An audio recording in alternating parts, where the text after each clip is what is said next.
저는 2절이 있는 줄 알았는데 아이고, 노래에 지며진다 하지요. 네, 귀한 찬양 정말 감사합니다. 우리가 찬양의 가사에 큰 은혜를 받는데요, 하나님께서 우리를 광야로 내모시는 것입니다. 어느 누구도 광야를 좋아서 가는 사람 없어요. 하나님 우리를 이 세상 광야로 내모십니다. 왜요? 주님만 의지하게 하려고. 할렐루야. 광야는 주님이 나와 함께 하심을 보여주는 현장이죠. 특별히 여러분이 아셔야 될 게 광야와 사막의 차이점입니다. 뭔지 아시는 분? 우리 글로리아 찬양팀 찬양했으니까. 네, 제가 직접 광야를 가봤잖아요. 작년 딱 이맘때. 네, 요르단 광야, 또 시내산 광야, 광야를 계속 가는데요, 사막과 다른 점이 뭐냐면 가다 보면 와디 여러분 배우셨지요? 네, 이 사막의 오아시스와 같은, 그래서 그곳은 이제 생명이 있습니다. 나무가 자라고 풀이 있고. 그러나 사막은 아무것도 없는 거예요. 데저트, 다 죽었다는 거예요. 디저트다는 거예요. 그래서 우리가 옛날 영어 외울 때 데저트 사막 외우지 않았습니까? 다 뒤졌어 이렇게 외웠죠. 여러분, 그러나 광야는 하나님께서 밤에 이슬을 내려주시고 또 비가 쏟아지면 그 물이 모여지는 와디, 그래서 그곳에서 샘이 솟고 그곳에서 이제 물기가 나고 거기 생명이 나는 거죠. 하나님 우리를 인생의 광야 가운데 버려두지 아니하시고 우리와 함께 하시고. 할렐루야. 오늘 에베소서 우리 3장 6절에 보면 놀라운 말씀이 있어요. 우리 한번 6절 말씀 같이 한번 다시 읽어볼까요? 시작. 이는 이방인들이 복음으로 말미암아 그리스도 예수 안에서 함께 상속자가 되고 함께 지체가 되고 함께 약속에 참여하는 자가 됨이라. 아멘. 할렐루야. 오늘 여기에 우리가 광야에 살아가는 인생이지만 놀라운 하나님의 비밀의 경륜을 하나 보여주고 있죠. 바로 세 가지입니다. 뭐예요? 함께. 누구와 함께요? 예수님과 함께. 우리가 예수님과 함께하면 그곳이 어떤 곳이든 걱정할 것이 없어요. 할렐루야. 하나님이 우리를 책임져 주시기 때문인 것입니다.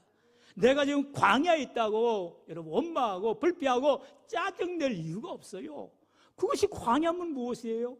예수님이 함께 하시는데요, 예수님이 해결해 주시는데요, 예수님이 동행하여 주시는데요. 여러분, 그 믿음 가지고 오늘도 하나님의 비밀, 이건 비밀이에요. 우리 예수 믿는 사람들만 깨달아 알 수 있는, 세상 사람들은 광야도 사막이라고 그냥 퉁칩니다. 그러나 예수 믿는 사람은 광야 같은 이 세상이지만 하나님이 나와 함께 하시니, 주님이 나와 함께 하시니 나는 승리하리라. 할렐루야. 이 믿음이 오늘 복음의 비밀의 경륜인 것입니다. 오늘 이 말씀에 은혜 안에 가기를 원하시는데요, 우리가 지난주에 말씀에 나온 것처럼 이 하나님의 복음의 경륜, 이 복음의 경륜을 우리가 알아야 되는 거예요. 하나님은 깨닫게 해주시는데 어떻게 깨닫게 하신다고요? 예수님을 통하여서 계시하여 주신다는 거죠. 여러분, 계시 보여주신다는 거예요. 펼쳐주신다는 거예요. 우리 하나님께서 우리에게 말씀을 통하여서 하나님의 뜻을, 하나님의 법을, 하나님을 사랑하는 것을 알게 해주시는 줄로 믿습니다. 그러면 누구는 알고 누구는 몰라요. 그게 바로 성령의 역사죠. 성령의 깨달음을 받은 자들은 하나님의 말씀을 밝게 알게 되어지고, 성령의 조명하심을 받지 못한 자들은 마치 여러분 조리개와 같아요. 옛날 요즘 자동 카메라는 오토 기능이 있어서 알아서 이렇게 초점을 맞춰주죠. 그러나 옛날 수동 카메라는 어떻게 합니까? 조리개를 돌려야 돼요. 조리개를 돌려서 사물과 이 물체 간에 이 초점을 맞춰야 되는 것입니다. 그게 바로 성령의 역사죠. 하나님에게 말씀을 주셨는데 말씀을 읽어도 알 수가 없는 것은 성령의 조리개로 하나님이 밝히 알려주셔야 되는 거예요. 오늘도 우리에게 성령의 밝히 알려주시는 놀라운 은혜가 있기를 축원합니다. 우리 5절 말씀 다시 한번 같이 읽어볼까요? 시작. 이제 그의 거룩한 사도들과 선지자들에게 성령으로 나타내신 것 같이 다른 세대에서는 사람의 아들들에게 알리지 아니하셨으니. 아멘. 바로 여기 말씀하잖아요. 성령으로 나타내셨다. 성령이 뭐예요? 요한복음 14장에 성령은 진리의 영이라 했어요. 하나님의 말씀은 성령이 하는 것은 깨달아 알 수가 없는 거예요. 우리의 지식으로 알 수 없어요. 우리의 경험으로 알 수 없어요. 오직 하나님이신 성령께서 우리로 하여금 조명해 주신다죠. 밝히 비춰 주셔야 하나님의 뜻을 알 수가 있다는 거죠. 요한복음 14장 26절에 보혜사 곧 아버지께서 내 이름으로 보내실 성령, 그가 너희에게 모든 것을 가르치시고, 따라합시다. 성령께서 모든 것을 가르쳐 주시고, 그 다음에 또 뭐예요? 내가 너희에게 말한 모든 것을 생각나게 하리라. 따라합시다. 모든 것을 생각나게 하십니다. 누가요? 성령 하나님이 하신다는 거예요. 여러분, 그렇기 때문에 하나님의 말씀을 읽기 전 기도해야지요. 어떻게 해요? 하나님, 성령 하나님, 내가 이 말씀을 읽을 때에 깨달아 알게 도와주세요. 기도하고 읽으세요. 여러분, 그럴 때 성령이 밝히 깨달아 알게 해주시는 줄로 믿습니다. 그런데 오늘 본문 5절에 보니까 성령이 더 알려줬냐? 그러지 않더라는 거죠. 다른 세대에서는 사람의 아들들에게, 다시 말해 유대인들에게 알리지 않았다는 거예요. 여기서 다른 세대가 우리 뭐 next generation, 다음 세대를 얘기하는 게 아니라 바로 다른 사람들, 바로 유대인을 얘기하고 있어요. 구약 시대 사람들 얘기하고 있어요.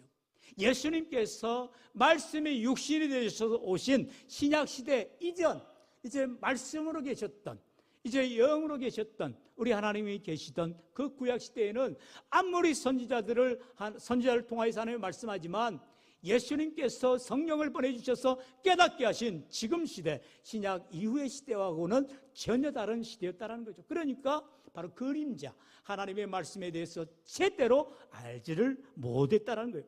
여러분, 마치 요즘에 이렇게 발명품, 우리 옛날 뭐 청동기나 철기 시대 이런 유물들이 발견이 되잖아요. 그러면 여러분 깜짝 놀랄 일 있죠? 뭡니까? 청동기 시대에 한번 여러분 그 동으로 된 거울, 아니 이게 무슨 봉이 됐는데 이게 무슨 거울이야? 여러분 그렇게 보이잖아요. 동으로 되니까 전혀 보이지 않는 거예요. 그건 어떻게 됩니까? 그 동을 반짝반짝반짝 계속 닦아놓으면 이제 그게 보여지는 거지. 그러나 지금의 여러분 가지고 있는 유리거울처럼 아주 정확하게 우리 눈썹, 뭐 콧시험까지 다 보여집니까? 그러진 않잖아요. 이건 마찬가지.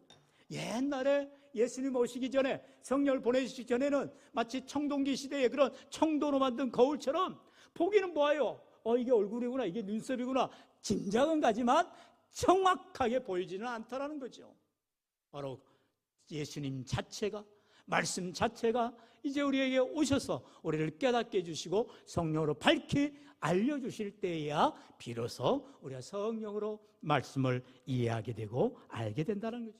그렇기 때문에 저와 여러분이 구약시대에 태어나지 않고 신약시대에 태어난 것이 얼마나 놀라운 은혜입니까? 할렐루야. 복이에요. 이미 우리는 구약시대에 태어났으면 이방인이라서 우리는 구원받을 길 자체가 없지요. 그러나 이제는 지금 사도 바울이 에베소 성도들 향하여서 너희가 이방인이었다, 너희가 전에는 유대인도 아니니까 할례도 받지 못하고 구원받을 길이 전혀 없는 사람이었다. 그러나 성령을 통하여서 말씀을 깨달아 알게 되어지고 오늘도 우리에게 놀라운 하나님의 복음의 비밀을 알게 되니 얼마나 좋은 일이냐 말씀하고 있다는 거죠. 여러분, 그래서 신학적으로 이렇게 말합니다. 이 비밀이라는 것은 부분적이에요. 뭐 다 공개되지 않잖아요. 조금만 힌트를 가지고 있잖아요. 그리고 암실적입니다. 전혀 이거의 용도를 모를 수가 있다는 거죠. 비밀이니까. 그리고 상징적이라는 거죠. 이렇게 부분적이고 암시적이고 상징적인 비밀을 이제 계시해 주는 거예요. 짠 하고 다 보여주시는 거예요. 그래서 전체적이 되는 것입니다. 실제적이 됩니다. 명확해지는 거지요. 오늘도 저와 여러분의 삶 가운데에 우리 하나님께서 말씀을 통하여 우리에게 보여주시는 놀라운 비밀의 경륜을 깨달으시기를 주의 이름으로 축원합니다. 그래서 예수님께서 제자들에게 이제 성령을 보내주시면서 말씀하고 계세요. 바로 마태복음 28장 19절로 20절이죠. 같이 읽어볼까요? 시작. 그러므로 너희는 가서 모든 민족을 제자로 삼아 아버지와 아들과 성령의 이름으로 세례를 베풀고 내가 너희에게 분부한 모든 것을 가르쳐 지키게 하라. 볼지어다.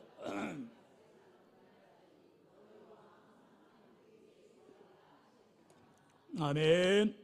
여기에도 말씀하시죠. 함께 있으리라. 바로 우리 주님 임마누엘 되셔서 우리와 함께 하시니까 우리가 필요할 때마다 예수님 도와주세요, 예수님 이게 뭐예요? 물어보는 거예요.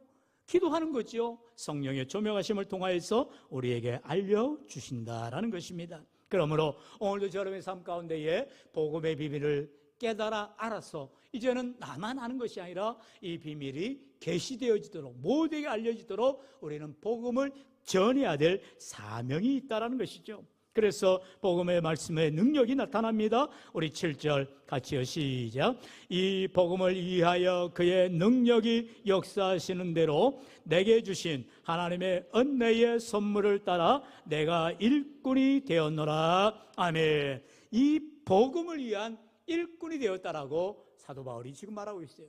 여러분, 사도 바울이 누굽니까? 바로 사도행전 9장에 보면 이제 사도 바울이 그전은 사울이었죠. 바로 사울로서 율법의 완전한 자로서 이는 이제 예수 믿는 사람들을 다 잡아다가 옥에 가두는데 앞장을 섰던 박해자였어요. 그런 바울이 이제 다메섹 도상에서 예수님을 만나지 않습니까? 그리고 예수님의 음성을 듣게 되어지고 그가 눈이 멀어지게 되고 예수님을 바라보게 되어지고 그는 예수님의 사람으로 변화되어지는 것이죠. 복음의 사도가 되어지는 것입니다. 여러분, 바울이 내가 이제는 예수님을 받게 했지만 이제는 예수님의 일꾼이 되었다 해서 바뀌었습니까? 아니에요. 여러분, 주위에 보면은 여러 가지 이제 간증하는 사람들, 또 경험을 또 나누는 사람들 많아요. 그런데 여러분, 반만 믿고 반은 믿지 마세요. 왜요? 사람은 다 거기서 거긴 거예요. 그 사람이 예수 믿고 변했다고 해서 완전히 뒤집어졌을까요? 아니죠. 택도 없습니다. 여러분, 우리는 하늘나라 갈 때까지 계속해서 나를 변화시켜야 되고요, 내가 주님의 사랑에 변화되어져 가야 되는 거죠. 여러분, 그렇기 때문에 우상시하지 마세요. 어떤 목사님, 어떤 권사님, 어떤 집사님, 여러분 대단한 게 없어요. 다 똑같습니다. 그런데 바울은 어떤 삶을 살았다고요? 이제는 내가 예수님 때문에 이제 모든 것을 다 분토만도 못한 것을 여기노라. 정말 그렇게 결단할 수 있을까요? 여러분, 정말 바울은 그런 삶을 살았던 거예요. 이제는 뒤도 돌아보지 않고 앞만 바라보면서 하나님 주실 상급만 기대하면서 그는 달려갈 길을 달려가는 주의 종이 되는 것을 봅니다. 오늘도 저와 여러분에게 이와 같은 하나님의 은혜를 경험한 사람은 하지 말라고 해도 말씀을 묵상하게 되었고요, 기도하게 되었고요, 믿음으로 순종하며 승리하는 귀한 삶을 살아갈 줄로 믿습니다. 아까도 우리 구역장 모임을 통해서 그런 복음의 비밀의 가운데에서 한 가지를 제가 설명해 드렸어요. 하나님 앞에 은혜를 받은 사람들은 하나님 주실 상급을 기대하게 되어지고요, 그 상급 받기 위해서 믿음으로 달려가는 것입니다. 오늘 우리가 주님 앞에 상급 받기 위해서 최선을 다해 감당하는 귀한 삶이 되시기를 축원합니다. 우리 마지막 8절로 9절 같이 읽어봅시다. 시작. 모든 성도 중에 지극히 작은 자보다 더 작은 나에게 이 은혜를 주신 것은 청량할 수 없는 그리스도의 풍성함을 이방인에게 전하게 하시고 영원부터 만물을 창조하신 하나님 속에 감추어졌던 비밀의 경륜이 어떠한 것을 드러내게 하려 하심이라. 아멘. 바울은요, 심지어 이렇게까지 고백하잖아요. 8절에 모든 성도 중에 지극히 작은 자보다 더 작은 나다. 얼마나 자신을 가장 작은 자로 고백할까요? 여러분, 아이러니하지요? 사울의 이름의 뜻이 뭔지 아십니까? 큰 자, 큰 자예요. 큰 자였던 사울의 이름을 버리고 이제는 바울로 그가 변화되는 것을 봅니다. 여러분, 하나님 앞에서 우리가 큰 자가 되려고 노력할 이유가 없죠. 우리 하나님이 인정해 주셔야 되는 거죠. 지극히 작은 자 중에 더 작은 나라고 겸손히 낮아지는 바울을 하나님은 가장 위대하게 높이고 사용하시는 것을 봅니다. 아침에도 말씀을 나눴듯이 사무엘상 2장 3절의 하반절의 말씀처럼 나를 경멸히 여긴 자를 내가 경멸히 여기고 나를 존중히 여긴 자를 내가 존중히 여기리라. 할렐루야. 우리가 하나님 앞에 어떻게 섬기느냐에 따라서 하나님이 우리를 대해 주시는 거예요. 바울은 주님을 생명보다도 사랑했어요. 그렇기 때문에 여러분, 바울이 어디서 죽습니까? 로마에서 죽어요. 로마 감옥에서 마지막 참수를 당합니다. 이건 참수가 뭐예요? 목이 날아가는 거예요. 도낀 날에 의해서 목이 날아가는 거예요. 그래서 전승에 의하면 이제 그 감옥에서 목 잘려가지고 바울의 머리가 3번 텅텅텅 튀었다고 하잖아요. 근데 그곳에서 3곳에서 더 하얀 물줄기가 튀어났다라는, 믿기는 좀 그렇지만 그런 전승이 나오고 있어요. 얼마나 놀라운 일일까요?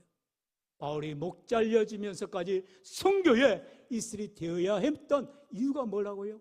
예수님 때문에, 주님을 위해서 그는 아주 가차없이 자기의 생을 헌신했던 것입니다. 오늘도 저와 여러분에게 우리 하나님이 물으실 거예요. 마지막 심판 때에서 반드시 물어보십니다. 뭐하다 왔냐?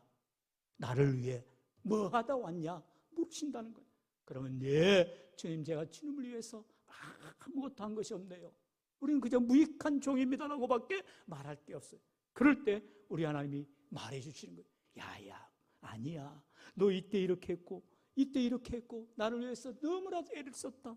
그러면서 우리의 눈물 닦아주시고 우리를 위로해 주시고 놀라운 칭찬과 영광과 존귀함을 돌려줄 줄로 믿습니다.